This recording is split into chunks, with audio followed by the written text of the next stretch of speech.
It's been a while. But anyway, so Crimson Desert came out. Crimson Desert is developed by Pearl Abyss, and Pearl Abyss is a Korean company that primarily works on Black Desert and has another game in production called Doke V. But Crimson Desert is their latest product, which I'm sure you all know if you're watching this. So, is Crimson Desert a good game? Is it worth your time? First off, this game is going to eat your time if you end up liking it. This game progresses very, very slowly. I have about 30 hours in Crimson Desert so far, and I am only in chapter 5, which I don't know how many chapters there are, but I know there's at least more than 8, which is ridiculous.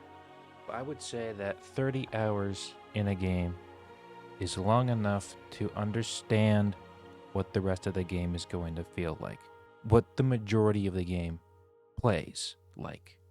So firstly, Crimson Desert was said to be very well optimized by Pearl Abyss, and I would say they were not wrong. I have only had very few technical issues. The first technical issue I ran into is the game froze twice, so I had to restart the game twice, but after that, it hasn't frozen on me at all. And other than that, when I first load in the game, it has an issue loading in all of the assets in time. It takes about, I would say, 5 to 10 minutes before the game starts to run smoothly when I first started up on my machine. And I'm going to display my computer's stats. Next, I think this game is very nice looking. All of the environments are highly detailed, and there is plenty of environments to discover. There's some redwood forests to the north, pine forests to the north and west, deciduous forests to the east, farmlands, cities, castle walls. The world feels lived in and alive. Although I did see one person online say that there was too much green going on in the artwork, which, to get that out of the way, I have color deficiency, color blindness. I don't see colors very well, so I didn't even notice that the greens were very bright. But I think now that I'm looking at it with this information in mind, I kind of like that it's brightly colored and vivid. Because how many realistic games do we see out there that are, well, realism, a representation of reality? The green is the green as the grass is green outside. I kind of like the vivid color tone to the whole game. It makes the game feel bright. I want to explore more. So I understand where they were going with the art direction and having these vivid colors. I mean, the stone in the first area is very bright white stone. So clearly it was a decision to have these bright colors in the game. Getting into the gameplay, it is very smooth. The combat is satisfying. I have seen people complain about it being too complex, and to those people I point to Street Fighter, which has been out since the 90s and has had a very complicated control scheme throughout its entirety. The controls I played with are with controller because, let's be honest, if you play games, you should probably have a controller. You know, the device that we used since the entirety of game history is a controller, not mouse and keyboard. You're not superior if you use a mouse and keyboard, so shut up. The controls on the controller, however, I can understand why people might get confused at first, but they are contextual based controls. Like if I have the lantern off and I hit L1 or left bumper, I will do the pointing action. With the lantern on, I am pointing and pointing the lantern light in the same direction. When you have a weapon drawn, it is defending. You're putting up your shield or your two-handed weapon up in defense. So all the controls are contextual. So even with the scary controls, I would say the game is pretty fun and pretty satisfying. I like that there is a variety of moves that I can call to just by pushing different buttons. It adds complexity to the combat instead of just swing to attack. I want to get into the armor designs. I think the armor is pretty cool.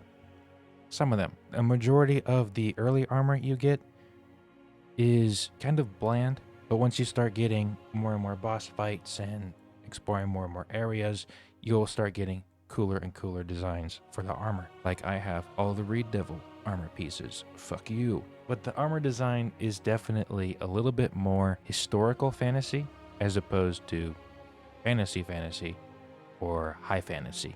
Now, unlike my other review, I do have quite a few gripes with this game. So let's start off with the dialogue. Good God, is it dumb and stupid? There is very repetitive dialogue. There are bounties in the game, and you can do those bounties, but when you capture them and tie them up, put them on your horse and drag them back, they will say the same 5 lines over and over again every 5 seconds. And it gets very annoying very fast. The voice acting is strangely paced, which I think the reason behind that is probably that the English translation is shorter than the Korean dialogue that the game was originally intended for. So that's why people are complaining about the dialogue being spaced out from line to line. That could be the cause, or they just did it quickly and terribly. Along with the voice acting, the physical acting and the motion capture acting is also odd. This is gonna get me some comments, but the the acting is very anime-esque, like over dramatized to the point of ridiculousness, like past high school theater dramatized. And I think I need to say this, there's nothing wrong with liking anime. I'm not saying that. It's just that I can only take so much of it because the majority of it is very poorly written. Sorry. And I too like anime. I have a lot of the books and comics, the manga, if you will. And you can tell when a adult is doing the motion capture for a child as well, and it's creepy. The movements that these people had to do for the motion capture are, quite frankly, ridiculous. Like, no one acts like this, unless they do in Korea. I've never been to Korea, but if they do act like this, I don't want to go. It's weird. And the story, I have no fucking idea what is going on with the story. I don't even know who the Greymanes are supposed to be, honestly. I think they're a mercenary group or revolutionaries.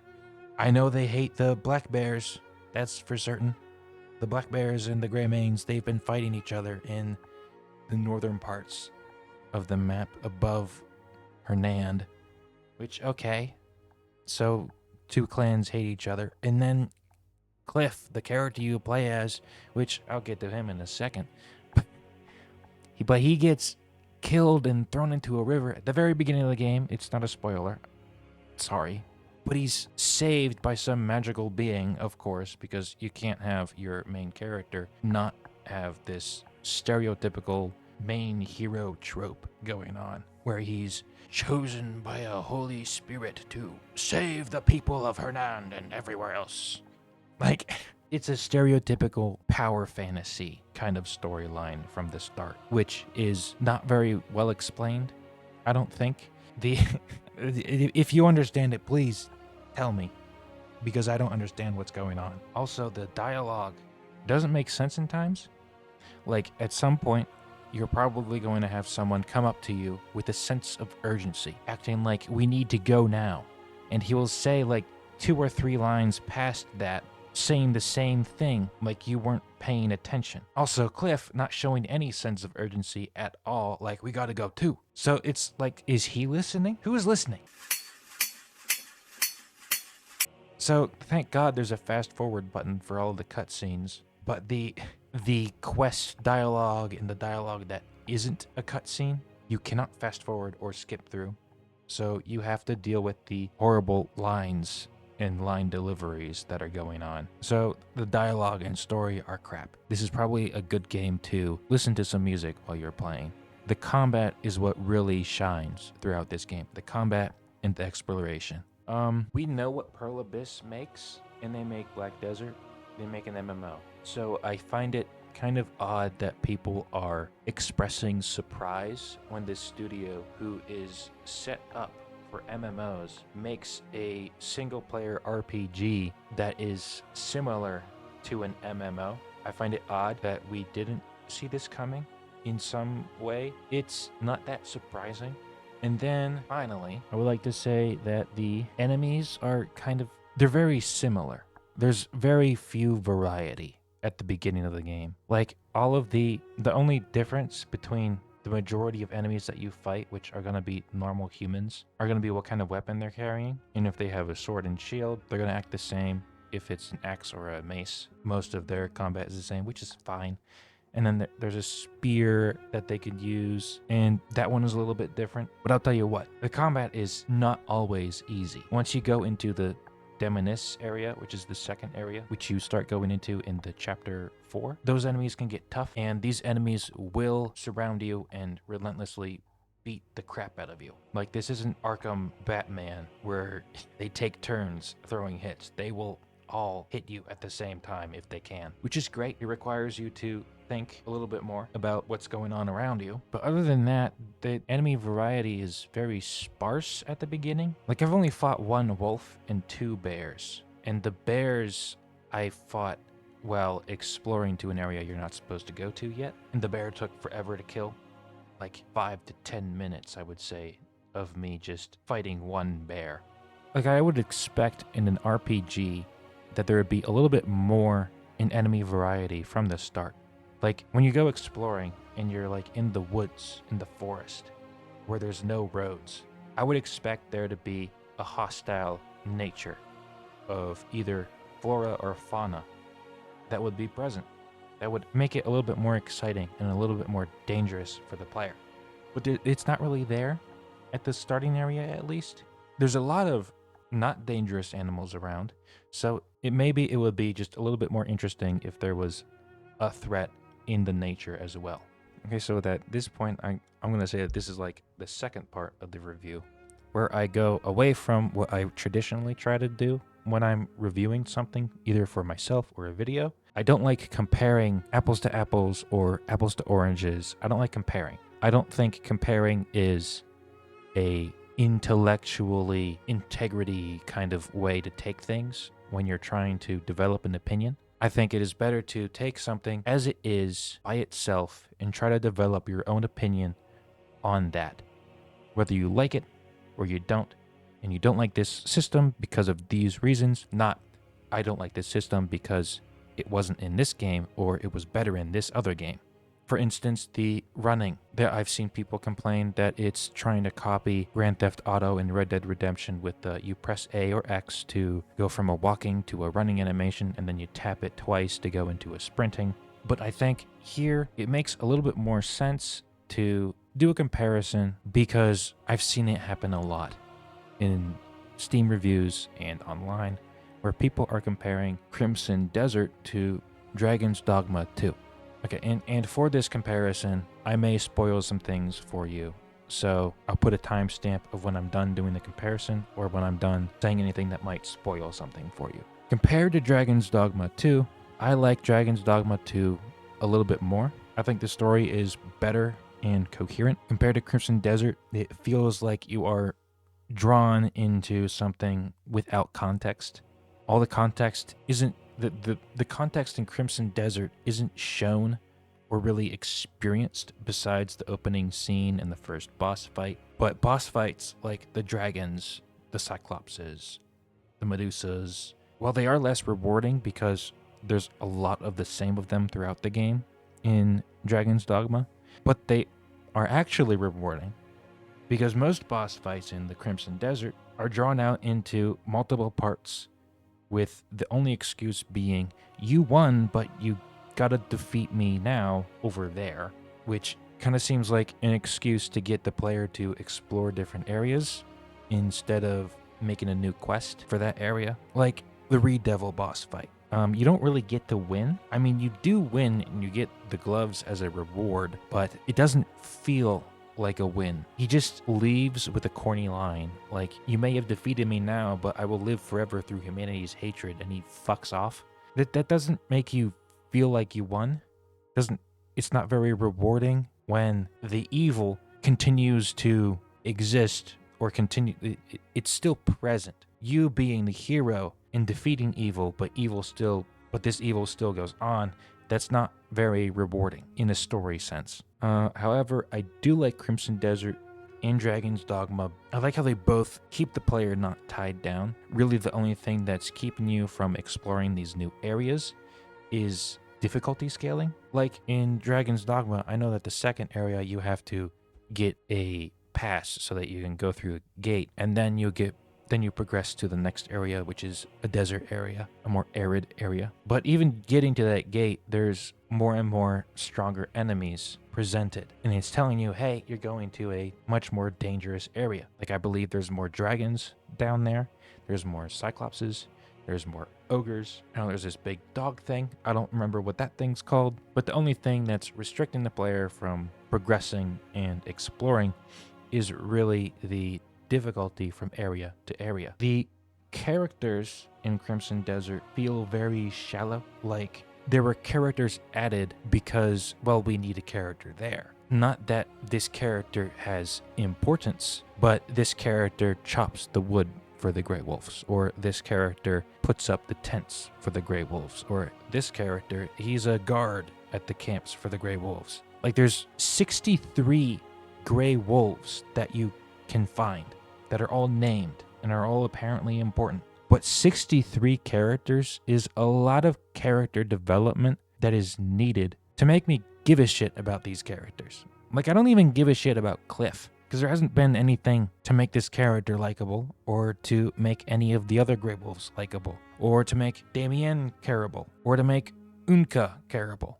I don't care about these people because there's been nothing to really make me get to know them or to like them. So here's another spoiler, but chapter 4. But anyway, this crow character comes out of fucking nowhere. And we get this expedition dump from the wizard guy that there's this other crow guy that's obsessed with White Crow, the White Crow lady who works with me and has special powers. Now go help her. Also, she's in the next explorable area, so you have to go over there to save her. And the crow dude's only purpose, it seems, is to move the plot to the next area. Like, even the Reed Devil, he is one of the cooler boss designs out of all that I have fought so far. But he also comes out of fucking nowhere. His reason seems to only be to introduce the bow and arrow archer character from the very beginning of the game that you got separated from, and to introduce Andrew, who neither of these characters I care about.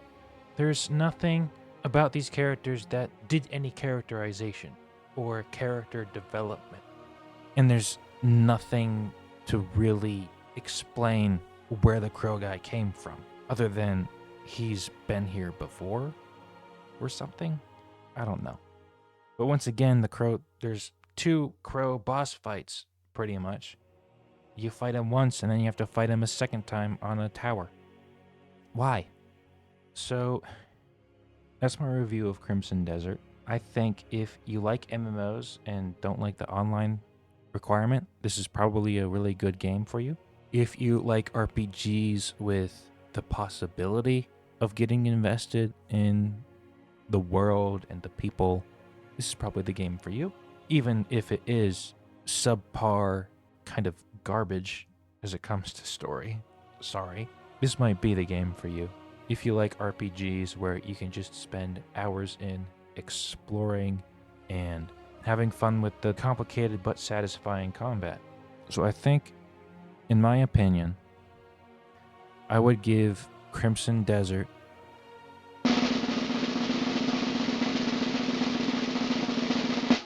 a 5 or a 6 out of 10. And that is only really because I think they could have done a better job with the story and the characters, and maybe made the acting and the voice acting a little bit better and less weird, less cringy. So yeah.